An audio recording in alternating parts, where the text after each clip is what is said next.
Okay. So yes. So yesterday we discussed about mean, median, mode, right? And we saw that because of an outlier, your mean value can vary a lot, right? And this is where your median comes into play, because median is not impacted by much. It is impacted, not that it's not, but it's not impacted by much. So median doesn't change as much as your mean. Okay. Now, mode is useful in its own way. In this case, probably not, but it's useful in its own way, right? So, let's say if you, uh, let's say if you are setting up a ice cream thing, that's what I think we discussed, right? If you're setting up your ice cream ice factory, and you don't want to start with all the 10, 20 flavors, you want to start with the one flavor first, right? So which flavor? So that's where your mode will come into play, right? So let's say you're working in a business, and of course, all businesses have problems, right? You have different problems, but which one should you focus? Which one should you focus first?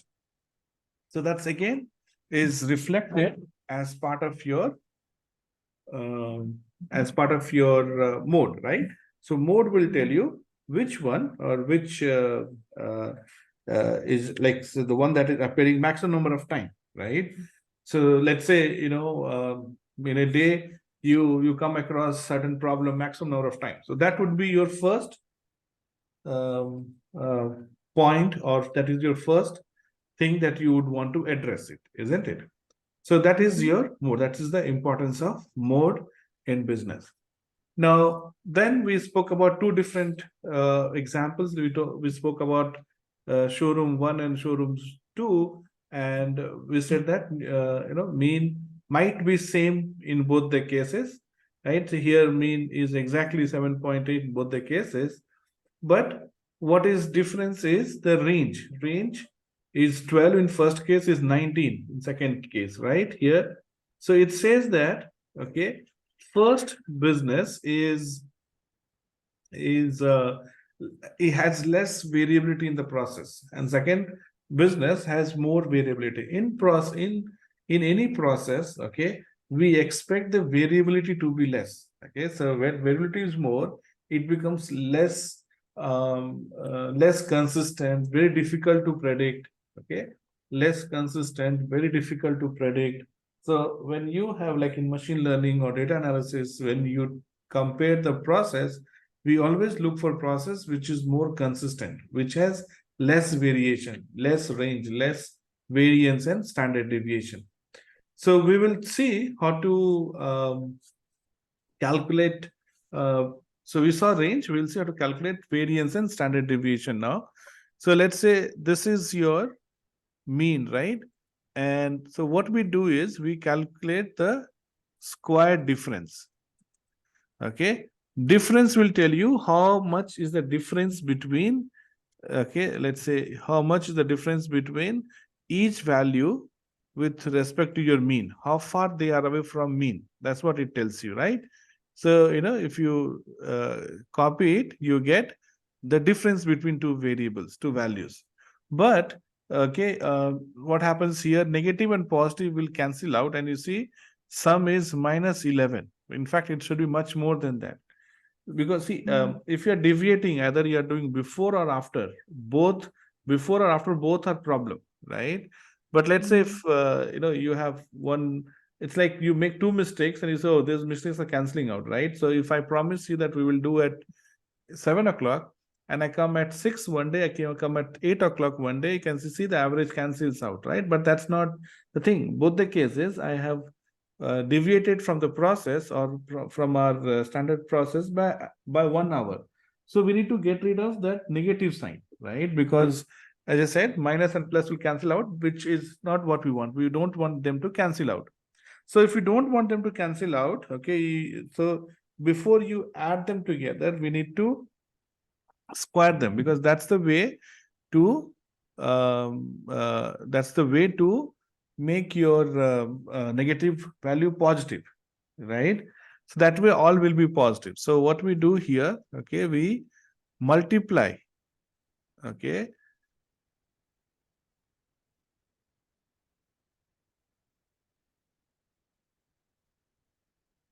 So we multiply, right? So now you see all values have become positive. So now if you take average, okay, so how do you take average? You take average and right. So average is 114. Okay. But you see, we started with single value and we are doing square, which is not right. We can't compare uh, single unit value with a square of value, right? So we need to perform square root. So this is called your variance. Okay, so variance is sum of the average of your square differences. Okay, this will tell you on average how much is the process deviating from the mean. How much is the process deviating from mean? So now here, since we started with square, we need to find square root, right? And that's why your this is your standard deviation, right? That's why standard deviation we calculate using square root of square root of this value, right? So this is your variance and standard deviation. Now let's calculate this for these two also, for the second process also, right? So here I'm going to say value minus mean to understand how much deviation is, and then we will square it. So to square it again, we multiply with the same value. Okay, and you do this. So 122, and you see it is 11. So it's 11, it's 10.6. So this is deviating by almost like 0.6, right? Half a day. So showroom 2 has more variability into the process. Okay, showroom 2 has the more variability into the process. This is what this process tells us.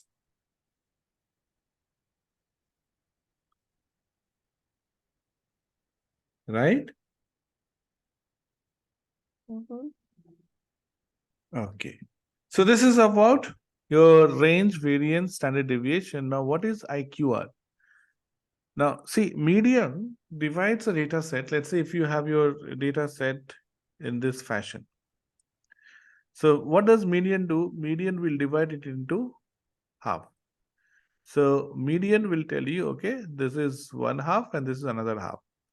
Now, okay, we need to calculate median of first half and second half.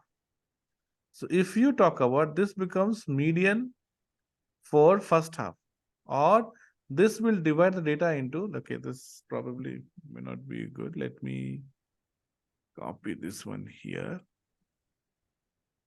and here. So now you see this is full data set and your median will divide it into half, right? So you have somewhere here median, correct? Now we also have concept of quartile. Quartile is dividing the data into 4 parts, not just 2 parts, but 4 parts. So median will divide into 2 parts. Quartile will divide into 4 parts. So quartile is like finding median of first half. So if you consider this as a data set, so this becomes median, right? This is the median divided into 2 parts. Okay, this becomes median. So median of first half and finding median of second half will divide your data into 4 parts. Okay, now this is called as quartile because you're dividing data into 4 parts. This is your minimum value, also called as quartile 0. Okay, quartile Q0, okay, is also your minimum value, okay, at one end. At extreme end, you have something called as Q4, which is your maximum value, right? And this is called as quartile 1, the one that is dividing into first quarter. So this will have 25% of your data. Quartile 1, this will be your quartile 2 or median. Quartile 2 or median is same. Okay, so your median and quartile 2. Okay, so this is your median and quartile 2. So this is your half, 50%. This is Q0 minimum value, Q1. Q1 will divide into 1/4 and 3/4. Left of Q1 is 1/4, right of Q1 is 3/4. Then Q2 is same as median. We'll divide into 50%, half. So left of Q2 is half, right of Q2 is half. And then you have Q3 here. So Q3 will divide data set into 3/4 on the left and 1/4 on the right, Q4. So this is how your quartile will divide. Okay, so you have quartile 1, 2, 3. The interquartile range, IQR, is this part. Okay, this part is your IQR. So IQR leaves out 1/4 on the left and 1/4 on the right. Middle 50% is your IQR. It leaves 1/4 both the side. This is IQR. IQR is Q3 minus Q1. Okay. Now, why are we talking about this? Is because there's a one important graph that we talk about called as box plot. So just give me a second. I will start the box plot here.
Box plot, right?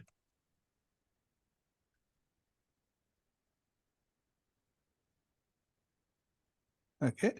So this is an example of box plot here. Okay. So this is your, okay, so box plot is like box which has this box and two handle. Okay. So this handle is your Q0, minimum value. And on this handle, you have Q4, which is your minimum value, maximum value. The line which cuts the box is median. Okay. So the line which cuts the box is median. And you have here and here, both the sides is a Q1 and Q3. So this box is your IQR. This handle includes Q1, Q0 and Q4. You see the dots, these dots are your outliers. Okay. So what we do is if your data has outliers, outliers will be beyond. So if you see, outliers will be your maximum minimum value, right? So it has a mechanism to calculate the outlier. So box plot probably is the only plot graph which will identify the outliers for you. Okay, so box plot is the only one which will identify outliers for you. It has identified outliers, and the dots that you see in box, those are your outliers. Okay. So this is how box plot is drawn, and here we need to understand what is Q0. Of course, Q0, Q4 is easy, but what is Q1, Q2, Q3? Right? So yellow line that you see is the median. These are your Q1 and Q3, and this is called IQR. Okay. This is one important plot that we need to draw box plot. Next important plot is your scatter plot. So you have box plot, you have scatter plot. Now, box plot is about representing one variable. It could be time, it could be revenue, whatever, right? So the number, okay, it is a numeric value, okay? It is a numeric value. It represents numeric value along a box shape. Now, when you have two numeric value to compare, then the best metric that you can think of is your scatter plot. Best graph is your scatter plot. Now, in this scatter plot, okay, you have one value on x-axis, on another value on y-axis. So each dot that you see, okay, so a scatter plot will have dots, okay, and the dot that you see represents two values, one on x-axis, one on y-axis. And when you compare this, so here you have percentage fat and BMI, okay. So what you see here is, as your BMI increases, your percentage fat also increases, isn't it? Your percentage fat is also increasing as your BMI increases. Higher the BMI, higher. So this is the relationship between your X and Y. That is the relationship between BMI and percentage fat.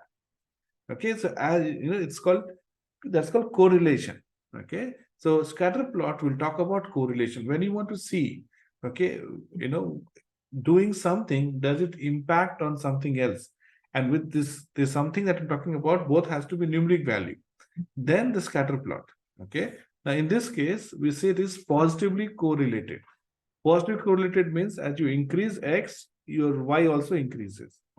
Now this graph that you see here, this is your called negative correlation graph. Okay, because as you increase X, your Y decreases. When X is minimum, Y is maximum. And when X is maximum, your Y is minimum. So there is correlation. So there is correlation, but that correlation is in negative in nature. So that we say negative correlation. So your correlation can be positive, correlation can be negative, and there can be no correlation, right? It is not always that you'll have some correlation. Okay, it is that if you look at this graph generally, okay, it is going down, right? So it is a negative. So it's like volts after flash and flash recovery time seconds.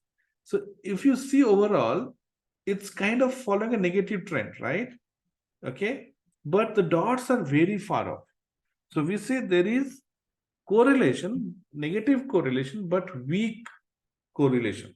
So we say negative, weak correlation in this case. Okay, dots are very far off compared to what you saw here, right? Here dots are very closer. So here the correlation is strong. Stronger the correlation, more confident you are about the relationship. Weaker the correlation, less confident we are about the relationship, okay, between X and Y. Now, if I can show you some more graph here, let's look at this. If you look at this, okay, here you see dots are everywhere. That means when X is minimum, you have Y minimum and Y maximum, right? This green is maximum and this orange is minimum. When X is maximum, again, you have minimum Y, maximum Y. So here you cannot see any trend. Okay, so you cannot see any trend here. So this scatter plot says that X and Y has no correlation between them. So there could be no correlation, or there could be weak correlation, or there could be strong correlation. Okay, so correlation is measured by a metric called as coefficient of correlation, and the coefficient of correlation varies from 0 to 1. It has a sign plus or minus, and value ranges from 0 to 1. 0 means absolutely no correlation. Okay, and it increases as you go to 0.1, 0.2, 0.3, 0.5. Up to 0.5, we generally say no correlation. Okay, we ignore, even if 0.5 means there is slightly some correlation, but we ignore. So generally up to 0.5, we say no correlation, we ignore the correlation. Between 0.5 to 0.65, 0.7, we say weak correlation. And then 0.758 to 1, we say strong correlation. So generally 0.8 to 1, you have strong correlation. So this is your coefficient. And the sign will tell you whether it's positive or negative. So plus 1 means very strong correlation, positive correlation, and minus 1 means very strong negative correlation. Okay, so sign only indicates whether it is increasing or decreasing, positive or negative correlation, and the value indicates how strong it is, right? If you see, it is stronger. But if you look at this one, this is very strong. That means if I draw a line here, okay, if a line I draw in the first image, it will be almost over this point. Very strong correlation. This is slightly weaker correlation. Second image that you see, slightly weaker correlation. Third one, there's no correlation at all. Okay, so this is how you study correlation. So we spoke about box plot, we spoke about correlation, and third one, okay, important that we need to understand is called histogram. Okay, histogram is another important metric. Okay, I'm not talking about line graph, bar graph, pie chart. You know all those graphs, right? So apart from those which are very strongly used, so of course you have histogram, box plot, and scatter plot. So histogram, this is a histogram. Okay, a histogram talks about, okay, this looks like a bar graph only, right? It is a bar graph, but it's a special bar graph because histogram talks about your frequency. Histogram talks about frequency, right? So it tells you how many values, okay, each of, so first of all, okay, so let's say, okay, let's do it and see, then it will makes more sense. So I'm going back to Excel. Just give me a second. Where is Zoom?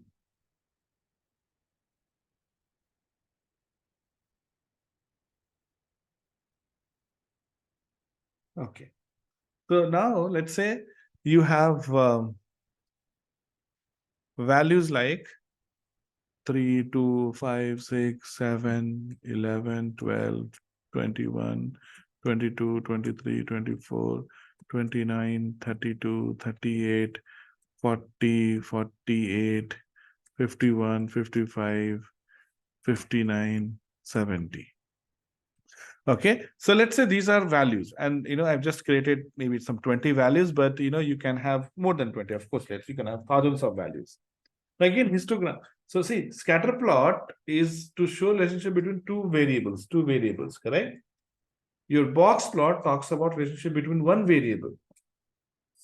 Okay, and histogram also about one variable. Okay, now if I have these, now how do I make sense out of it? Okay, what information or what does this tell me? The answer is, when you have a lot of data, right, it's very difficult to understand what it says. So if you can create a histogram, then probably it can give you better visibility of what we're talking about, right? So one such way to understand data, and I'll show you an example before we end today's session, is how do you, how do you create a histogram? How do you use histogram in real life? Okay. So, but first we'll just talk about how this is used. You have a question for me? No. Okay. So, histogram, what it does is, first we look at the number of, look at the first and the last value. Okay. So first value is 3, last value is 70. That means, in a way, our values are ranging from 0 to 70, right? We divide this into equal number of beans. And typically your number of groups, number of sets, okay, or number of beans, number of groups, you can say bean is number of group, should be about 8 to 10. Here, and each of the size of the each beans has to be same. So for example, I cannot say 0 to 5 is 1, 5 to 15 is another, 15 to 50 is another. We can't create that group. The size of your bin has to be same. So that means if I say 0 to 5 is my size, okay, the next one I have to say 6 to, or maybe 5 to 10. I cannot say 5 to 15. It has to be same size. So 0, okay, 1, 2, 3, 4. Then 5, 6, 7, 8, 9. Then 10, 11, 12, 13, 14. You can create 0 to 5. You can create 0 to 2. You can create 1 to 2. Let's say 0 is not possible. So I'll create 1 to 5. That means 5 is included here. And more than 5, like 6, we'll put it here. Okay, you can create 1 to 20, you can create 1 to 2, you can create 1 to 10, 1 to 20, 1 to 50. If you create 1 to 50, the next one has to be 50 to 100, 100 to 150, 150 to 200. Okay. So first bin that you take, the size of that bin has to be same for rest of the bins. Okay. So if 1 to 5 is your size of first bin, next one has to be 6 to 10 or 5 to 10, right? So that is one part. Second part is typically, you should not have like too many groups, too many bins, 30, 40, 20, no. Generally, and not too few also, like 4, 5, okay? Generally, it's better that you have bins about like 7, 8, 10, 12, yeah, maybe maximum 50, right? More than 15 is too many to handle. So in this case, we have data from 3 to 70. So it makes sense that I create a bin of 10 size. So I create 1 to 10. Then I say 10 to, 10 to 20, 20 to 30, 30 to 40, 40 to 50, 50 to 60, 60 to 70. This is the bin I have created. Now let's start putting in the values in it, right? So you count the frequency, how many times those values are appearing. So 1 to 10, so see here you have about 5 values. So I'll put 5 here. 10 to 20, right? So 11 to 20, okay? So you have 2 here. So Then 20 to 30. 5. 5, right? Yeah. So you put 5 here. 30 to 40. 2. Correct? 2. So now again, see, we have 40 here, right? So you want to include 40 here, or it's like including 40 and more than 40 in the next one. So we'll include 40 here. Okay. So 110 will include 40 here. So 3. Okay. And then you have 48, which is 1. Okay. Yeah, 1. Then 50 has 3, and 60 to 70 has 1. Okay, so this is called frequency. This is called class or interval. Okay. Okay, or your bin, and this is your frequency. And what we just created is called a frequency table. Okay, what we just created is called as frequency table. So when you convert frequency table into plot, that becomes histogram. So now you create a bar graph. So this bar graph is called as histogram. Okay, this is histogram. Now, one way to visualize histogram is that, these bars will be closer to each other, okay, not separate. Bar graph will have them separately. Okay, so when you look at the graph, this is how you know that, this is not right graph, okay.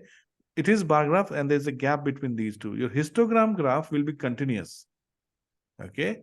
It will be continuous. So it looks like a bar graph, but it is really not a bar graph, okay. So this is your, oh, what happened? Which graph it created? It's taking only 2 groups. 4 point. Okay, I think this one, if you select, it automatically creates a histogram, I think. Yeah. So see, it has created a histogram here. What it has done, it has divided into 3 classes. 2 to 29, 29 to 56, and 56 to 83. So can we go and edit it? Okay. So we go here and say format data series. Okay.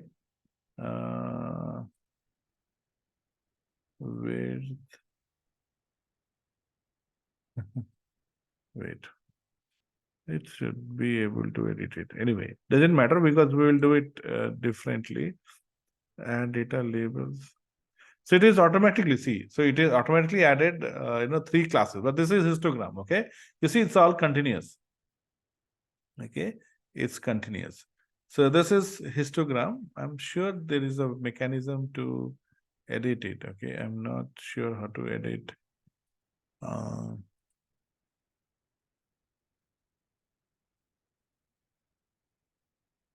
When I say select data, okay, here series edit. Okay. Select to, I don't know. Yeah, maybe I'm not sure how to do it in Excel. Okay.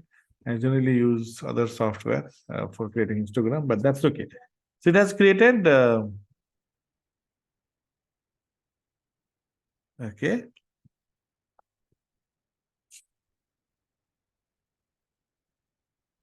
Has created this bar graph.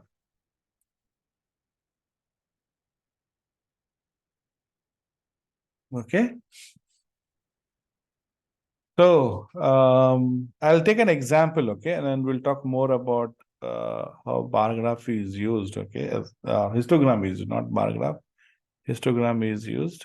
You'll be able to appreciate the use of histogram, okay.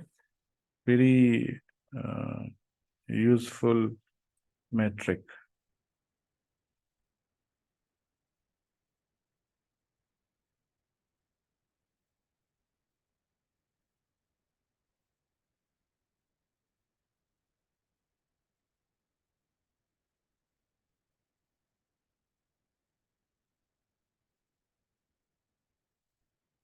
To say this, okay, now let's say, um, it says that let's say you are marketing manager of a large service provider, okay, and you want to look at the calling, you want to analyze your data, right? So maybe you think you are marketing manager of AT&T, and you want to analyze how people are,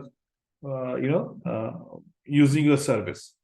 So you look at top 200 customers who fall under your this. You can extend beyond 200, right? Same concept that Yes. we're talking about. You can beyond 2,000, 10,000.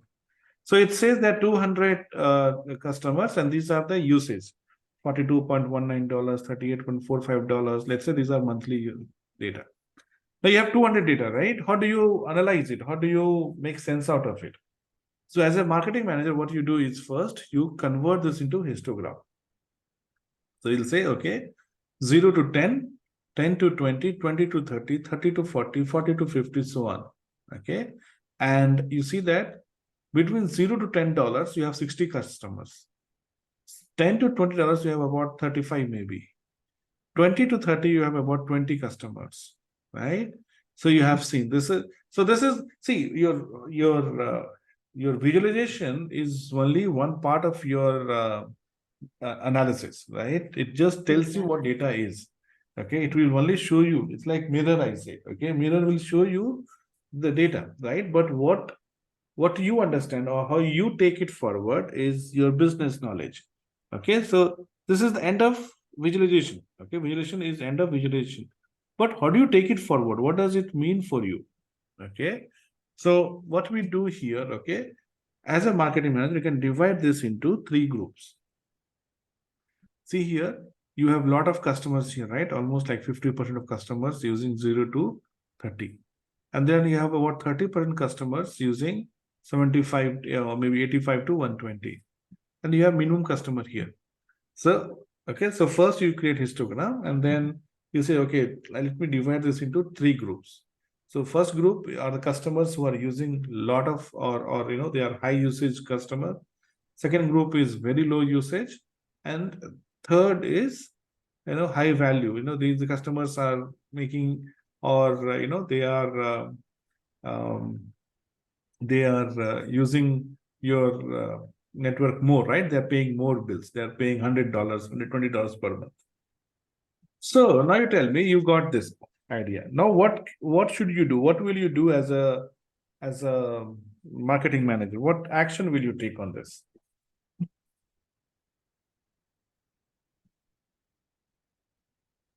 So yeah, go ahead. When you change the plan according to preferences. So you'll change the plan, okay? So Yeah. for which group you will change the plan? First group, second group, third group. Let's say Second one. most is Second one. second one. So you'll change the plans to second one so that what happens? No. Like we change the plan to first one.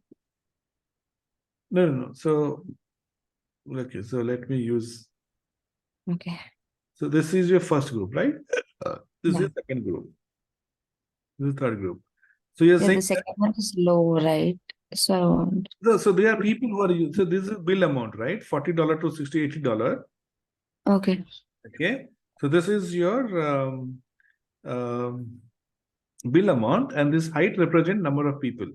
That means there are more number of people, about 50% of people, like so these are 100 people whose In bill the first. value is between $0 to $30. Yeah. Okay. You have 30% people whose bill dollar is more than $90 per month. And these are between $30 to $90 people. So whom will you target? Whom do you want to do something first? What you want to do later? First, whom do you want to target? I think second one. You want to target second one? Yeah. Then Mm.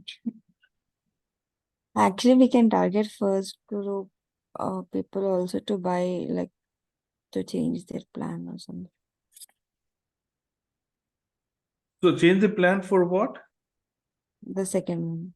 No, second one, so that you make the plan change to do what? So that they go to first group, they become a part of third group, Third or third. third or I think third. okay.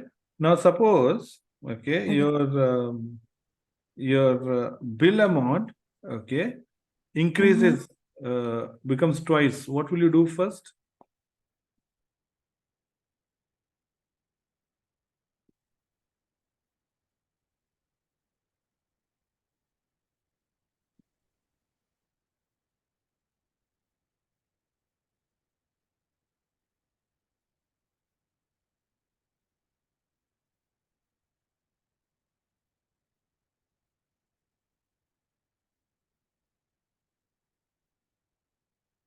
So if your bill becomes double, what will you do? You'll throw the SIM and you buy a new SIM, isn't it? Right? So you Yes. don't want to pay more money. Okay, you'll buy a different company's SIM, right? Oh, this company is charging me a lot. I don't want to use this SIM, isn't it? Okay. Um, you don't want to pay more, but you want to charge your customer more. Yeah. Right? So what happens here? Okay, and this is again, see, this is again based on your assumption, right? Based on Yeah. the knowledge that you have. Okay. So my point here is you have three groups here, right? One group, two group, three group. Now this group, okay, is paying you more, and this is risk for you. These groups will leave you anytime sooner, because if they realize that if they move to your competitor, their revenue or their charges will go down, right? Okay, if they move to competitor, their bill will come down, they will leave you and go.